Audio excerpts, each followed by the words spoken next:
Wow, how did this all begin, man? A small little dream that I had many, many years ago that I wanted to bring my love and passion and everything I knew about food, everything I dreamed, everything I grew up watching, my father, my mother, my grandparents, my family. I always wanted to have a restaurant, but I didn't have any money. Impossible. In Toronto, it was impossible to have a restaurant. So I decided to work and be a waiter, be a bartender, and just flow with that. And then, I grew up in my family's restaurant. And at some point in my life, I wanted to do it myself. So I was working at a bank for 5 years. And the last year I was working at the bank, I was done. I didn't want to be there anymore, but I had to find a way to get out of there without any money. So I slowly started doing research, and I found a food truck. So I ended up buying a food truck with no money. I bought it, and I created one of the best food trucks in Toronto. I opened maybe like 8-9 years ago. I opened the first Argentinian food truck ever in Toronto, Canada.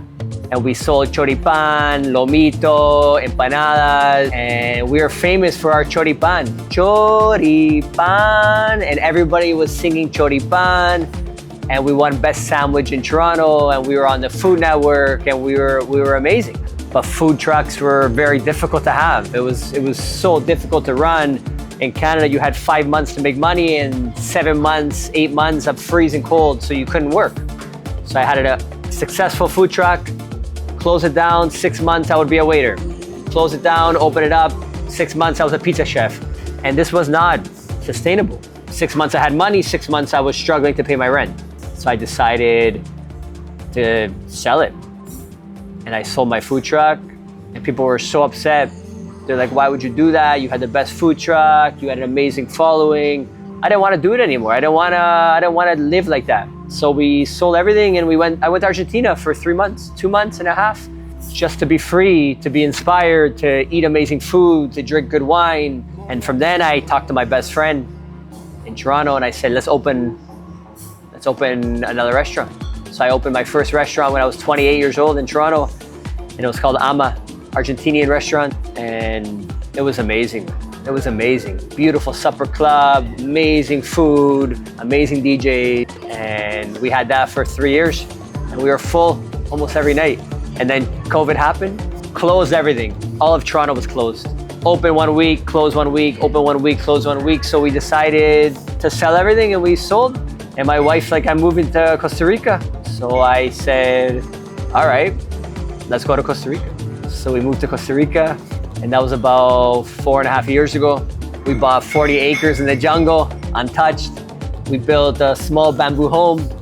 We planted over 150 fruit trees, maybe even more. Half of them died because we're doing organic planting. We have solar panel, water from the spring. We're not connected to anything, and we needed money. So I started just kind of doing private dinners and just here and there, and I wanted more. I knew I wanted more. I knew cooking for 6 people wasn't enough for me.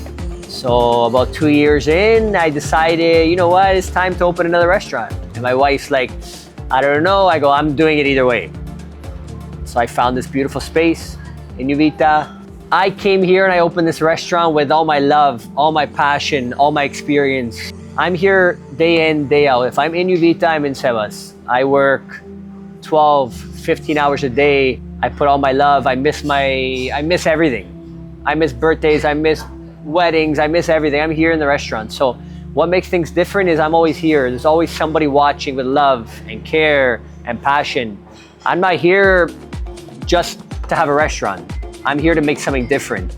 I'm here to give my love, my passion, everything I've ever ate, everything I've ever experienced in restaurants. I'm bringing that to Uvita.